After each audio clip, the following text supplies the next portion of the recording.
So for the last problem with our free-falling objects, we have here the scenario of a ball is thrown vertically upwards from the top of a building with an initial velocity of 20 meters per second at an initial height of 50 meters above the ground. The ball just misses the roof on its way down. Determine the time needed for the ball to reach its maximum height. So sige. So to answer this problem, let's try to visualize it again. Now, we have here a ball, okay, that is thrown vertically upward. So, the thrown vertically upward, so binato siya with a velocity of 20 meter per second. So, we let this position to be our position A na lang. And therefore, this is VA. And the position of this one, if we let this to be our ground level, to be our reference point of 0, our YA is equal to 50 meters. Okay? Kasi above the ground siya, kaya positive din siya. So, that is our YA. Na ngayon, we are looking for the time required or the time needed for the ball to reach its maximum height.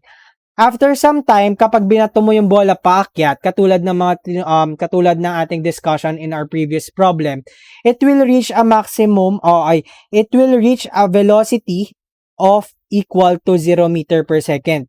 At that velocity equal to 0 meter per second, that is our Y maximum. Okay? Kasi at that point, katulad ng sinasabi kanina, at that point, dyan na magta-transition yung bola natin para maging direction ng movement niya is pababa. Kasi magiging negative naman ngayon yung velocity niya after it traveled 0 meter per second. Kasi it will be going down due to the pull of the gravity. Ngayon, we have a gravity, so acceleration due to gravity given by negative 9.81 meter per second squared. Since our problem here is more of naka-meter per second or naka-SI unit. So, ang alam natin, we have a gravity of negative 9.81 meter per second. Now, we want to determine the time needed for the ball to reach its maximum height. So, from this initial position, at this initial position, we want to determine the time it is required for us to get to the maximum point of our ball, kung saan siya pinakamataas. So, at this position to this position, we will have a time 1. So, yan muna. We let that as time 1 kasi on our next problems, we will solve a various of time pa. So, in this problem, we use time 1. So, gusto natin malaman tong time 1 na to.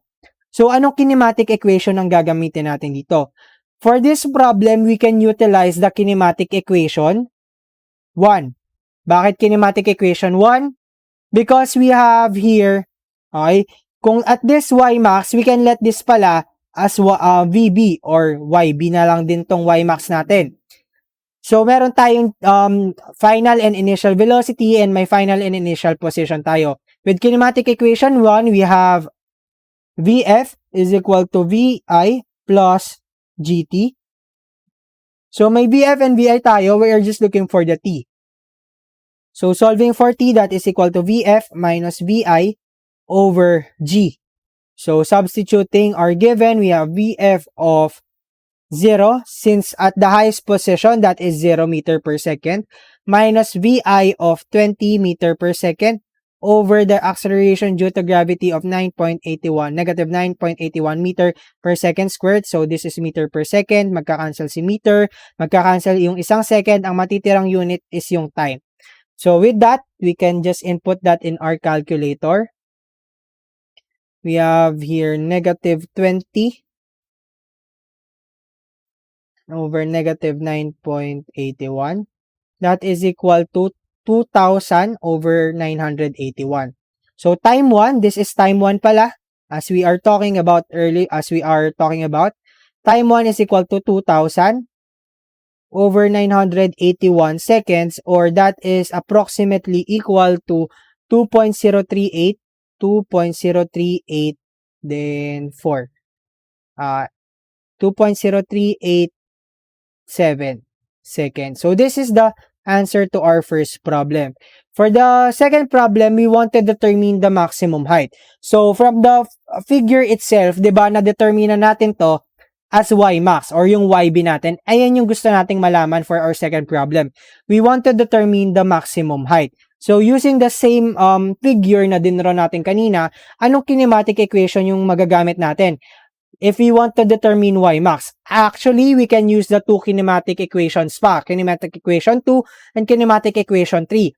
Because in kinematic equation 2, magagamit na natin tong time 1 na na-solve natin kanina.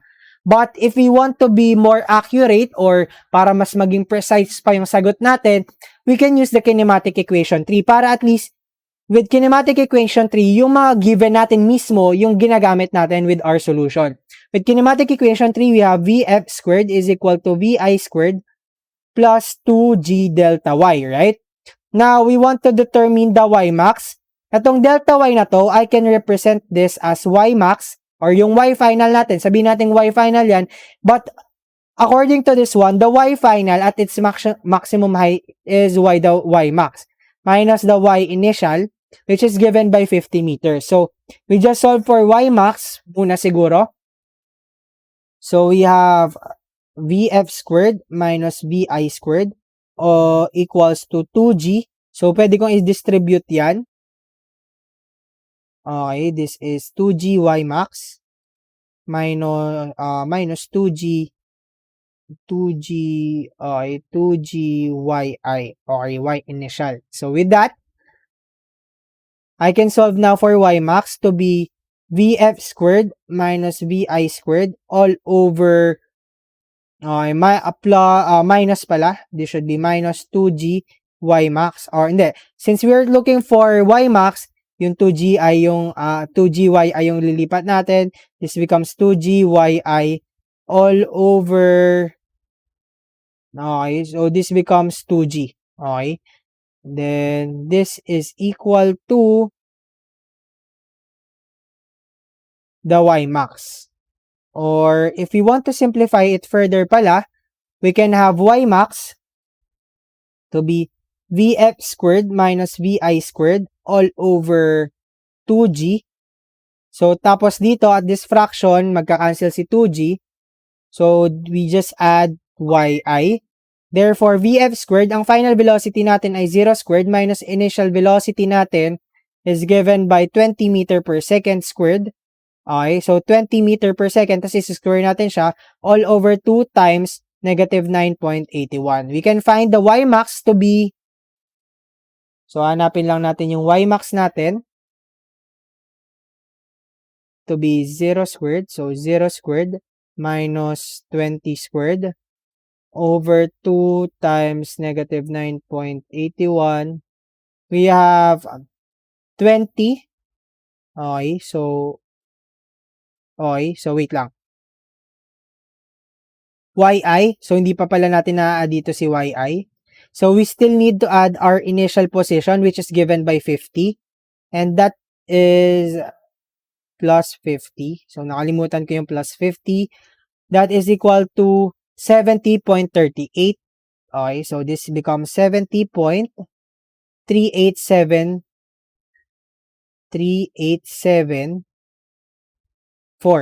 meters. So this is our maximum point. So at this position, ito yung pinakamataas na point na matatravel ng ating bola. If it have initial velocity of 20 meter per second. So ayan po yung y max natin with our problem. Now, we can also represent this. Sulat ko muna dito yung equivalent fraction niya. 690, 50 over 981 meters. Para at least accurate pa yung sagot natin later on. So, the next problem is the time needed for the ball to return to the height from which it was thrown. And its instant velocity at that instant. Okay? So, with this problem, okay, so let's draw again. Actually, we don't need to draw. Pero para mas ma-visualize natin, let's draw again. So, di ba, assuming na we have here the ball, it is thrown upward up to this y max. Okay, so this is our y max. Then, it will travel again after reaching the y max, the velocity is equal to 0. Diba? Upon reaching the y maximum. Ngayon, it will travel, and according kanina, this is our VB. Then, it will travel now after that going downward. So, magta-travel naman siya pababa. Okay, so it will go down. So, it will go down naman. According to the problem, we want to determine the velocity at that instant and the time needed para makatravel siya until it reaches 50 meters above the ground. Kasi, at its initial position, okay, di ba, this is RYA, di ba, sabi natin this is RYA, given by 50 meters. And kung gusto niya makabalik sa kanyang initial position, therefore, at YC, so another point na to, at YC, that is equal to 50 meter as well. Ngayon, we want to determine naman yung VC natin, or yung velocity at that instant, nung pababa naman siya. Ngayon, we just need to find the time para makatravel siya pabalik. Kanina, we were able to solve for time 1. Ano yung time 1 na yun? Yun po yung time na na-travel niya papunta sa taas, to the Y maximum. Ngayon, we solve for T2. Okay? So, T2 is para makabalik siya sa kanyang initial position. So, we don't know VC first, but we know the initial velocity. So, and we are looking for time. So, we cannot use the kinematic equations 1 and 3 kasi wala pa tayong final velocity or yung VC natin. So, kinematic equation 2 will be used. With kinematic equation 2, we have the change in Y. Okay. So, the change in Y. So, that is YF minus YI. Okay. That is equal to VIT plus 1/2 GT squared. What is our final position or yung YF natin? Sabi natin gusto natin siya makabalik sa kanyang initial position or at the point na kung saan siya binato, which is given by 50 meters. So, ito yung 50 meters natin. Ano yung initial position na pinag-uusapan naman natin dito? With regards to time 2, kung sinosolve natin yung time 2 natin, our initial position will be the maximum height na. And that maximum height, according to the previous problem, that is given by 690 50 over 981 meters. And that is equal to our initial velocity. Ang initial velocity natin, sabi natin at that position, naging 0 na. Kasi dito na yung transition natin eh. 0 na yung velocity natin dito. Tapos yung time natin is still unknown plus 1/2 times the g is negative 9.81. Tapos yung t squared natin is the unknown. So dito magzi-0 na to. So we just solve for t squared. So this becomes t squared is equal to the square root, or we take the square root of this as well. So this is 50 minus 690, 50 over 981, all over 1/2 times negative 9.81. We can now solve for T2. Okay, so this is T2 So ayan yung T2 na sinosolve natin. Yan pa lang po yung time na tinravel niya from maximum height para makabalik siya sa 50 meter height ulit. So time 2 is equal to the square root of 50 minus yung previous answer natin. Ito kasi yung previous answer natin. Over 0.5 times negative 9.81. So the time required for that is so 50 minus 690, 50 is 2.0387, or in fractional form that is 2,000 over 981. 2,000 over 981 seconds, or in decimal form, T2 is equal to 2.04. This is equal to 2.0387 pala.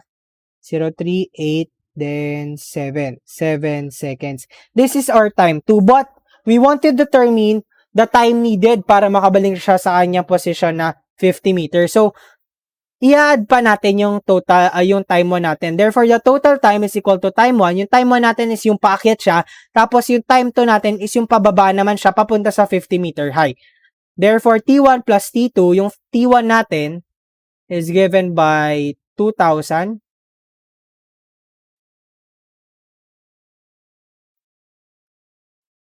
over 981. Then, we still need to add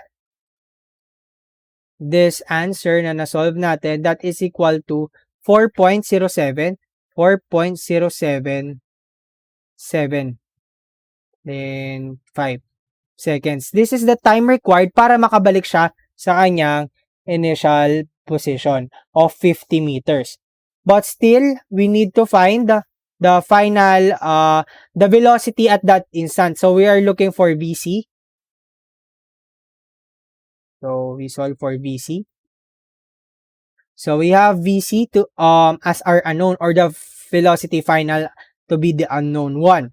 Ngayon, what can we utilize here? We can utilize either the kinematic equation 1 or the kinematic equation 3 with this one if we want to find the final velocity. But with kinematic equation 1, so let's try the kinematic equation 1. So we have VF is equal to VI plus GT. Ngayon, VF is equal to VC, 'di ba? Yan yung hinahanap nating velocity. Tapos yung VI natin dito is equal to 0 kasi ang reference natin is from the highest position na 0 yung velocity natin. Then we have a gravity of negative 9.81. Tapos anong time yung gagamitin natin dito? Syempre yung time 2 po, hindi po yung total time. Because yung total time is the total time from time 1 and time 2. Kung hinahanap lang naman natin yung VC natin, ang gagamitin natin is yung at this segment, yung pababa na lang siya. Kasi alam natin na at this position, VB is equal to 0, nagbago, tas pababa na siya. So this becomes T of 2,000 over 981 seconds. So yan po yung VC natin. So we have VC na siguro we subtract the answer, or 2,000 over 981 para makuha ko lang ulit yung time ko. Ayan. So, this is equal to 2,981 tas i-multiply ko siya sa negative 9.81. Therefore, okay, the velocity at C is equal to negative 20 meter per second. Ngayon, this is the velocity at instant na makarating ulit siya sa kanyang initial position, or initial position, right? At the height of 50 meters nung pababa na siya. Bakit po negative? Because it is traveling downward na. Kaya nag-negative siya. With velocity going upward, since we know that velocity is going up, the velocity is also a vector na mahalaga yung direction.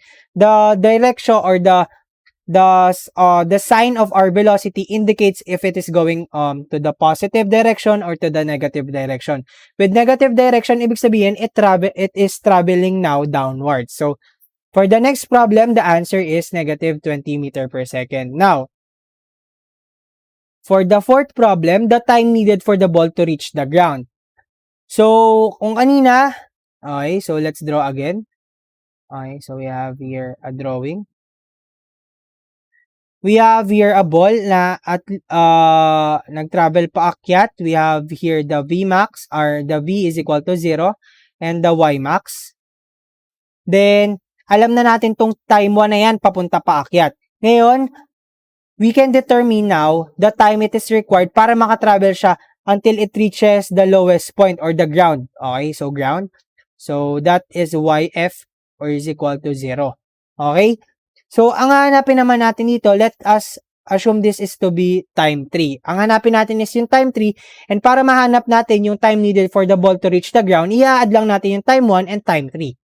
So, with that being said, we have time 1 plus time 3 is the total time.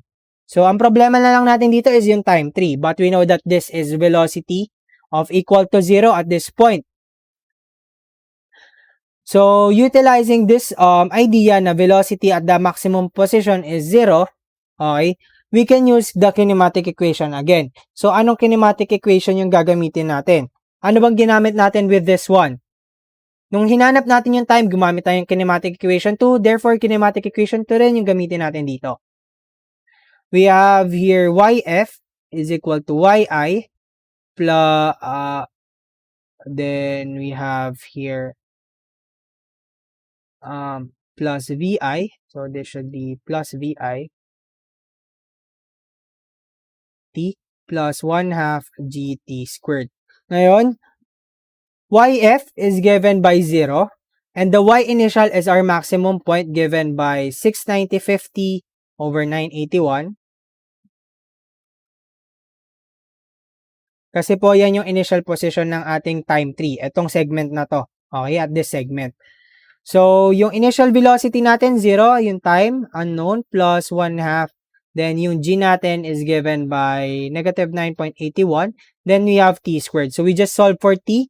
That is the square root of negative 690, 50 over 981, all over 1/2 times negative 9.81. That is our time 3, or this is equal to the square root of negative 690, 50 over 9.81 divided by 0.5 times negative 9.81. We have time 3 to be 37. So, 690, 50 divided by 1. We have time 3 to be 37.88.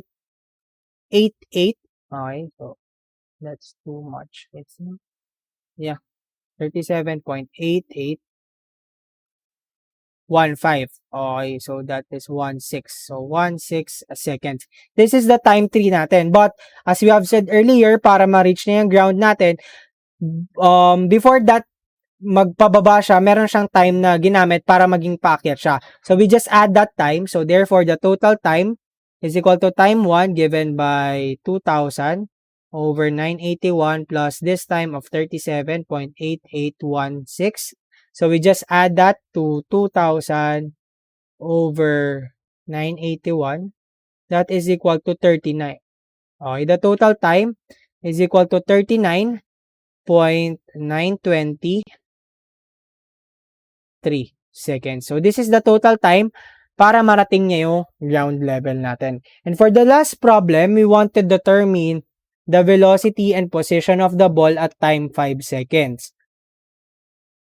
So, if we will look back on the problem, at that time 4.0756, naka-reach na siya, nakabalik na siya dun sa kanyang initial position. Therefore, kung i-expect mo yung sagot dapat dito, dapat mas mababa na siya sa 50 meter per second kasi nakalagpas na siya dito. Ngayon, let's try to solve that here.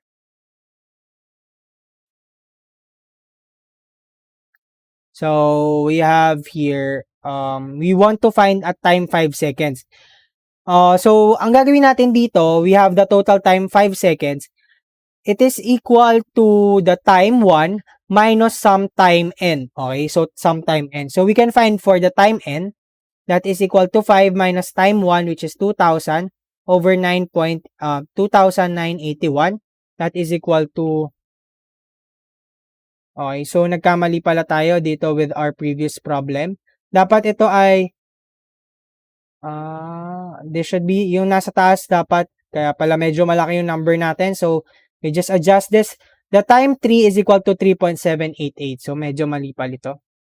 So, we just adjust the decimal point. This should be 3.7881 seconds. Kasi nagtataka ako, medyo malaki yung time natin. Medyo may maling input po pala tayo kanina. So, this should be 690.50 divided by 9.81. Divided by 0.5 over 9.81. So, ang answer natin dito should be 3.77816. And if we add that to 2,000 over 981, we have now 5.826. So, ayan, mas accurate to. If we will just analyze the problem. Okay, so medyo malaki talaga kasi. I mean, medyo malaki yung sagot natin nung una. Kaya parang, I think that is unacceptable. So, this is 3.78816. Then, we will change this one to be 5.826.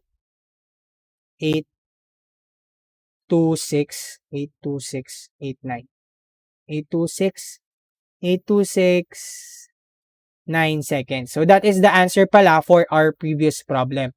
So, with the next problem,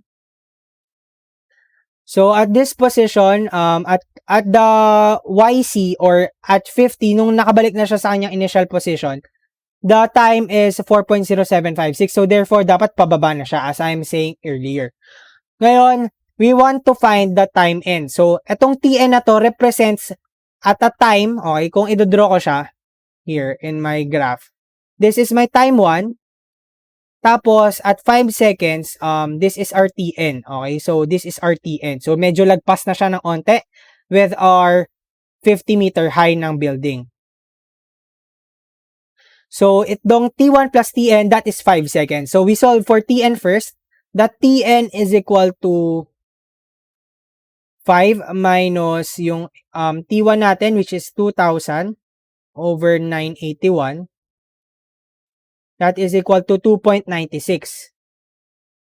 2.9612 or 13 seconds. So, ito pa yung na-travel niya pababa. Kasi hindi na natin pwedeng sabihin na paakyat yung bola during the 5 seconds. So, at pababa, or the movement of the ball going downwards is 2.9613 seconds.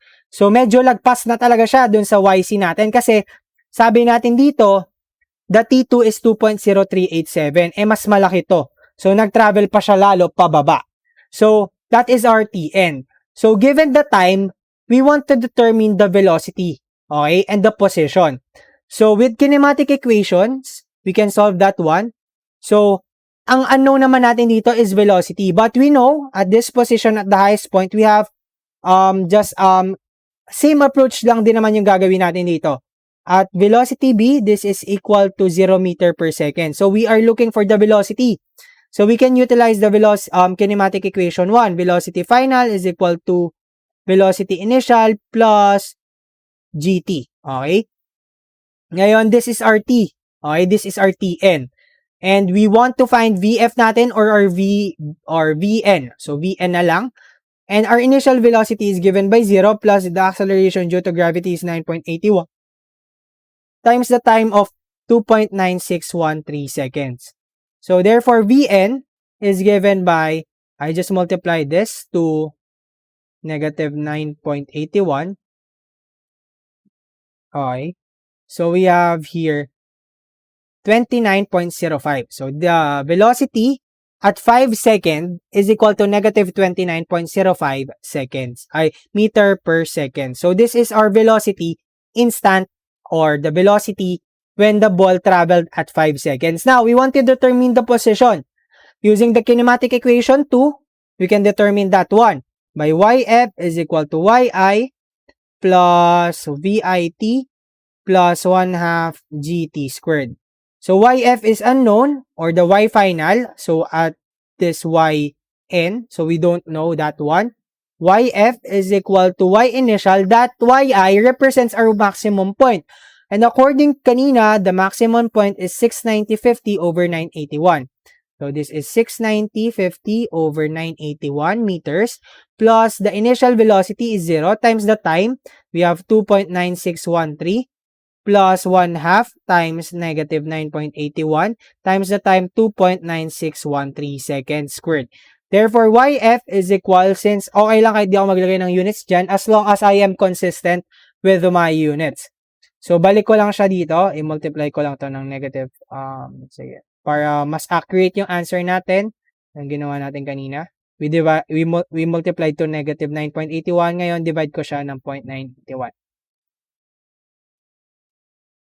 Para makuha ko lang yung time. So, ito yung time natin, di ba? So, we have time of 2.9163. Yan. So, para yan din gagamitin ko dito sa equation na to. So, we have 690.50 over 981. Then, plus 0 times yung answer natin, which is yung time, plus 1/2. We have 1/2 times negative 9.81 times yung answer natin, then squared. Therefore, the Y final is given by 27.375 meters. So, this is our position at 5 seconds. So, nandito na siya at 0.27.375. So, that is all for the last problem with our free-falling objects. So, I hope you learned something about free-falling. And if you have some questions, don't hesitate, or corrections with the methods I've used, don't hesitate to put your comment down, or you put your comments or suggestions down below in the comment box. So, see you on our next video and have a nice day.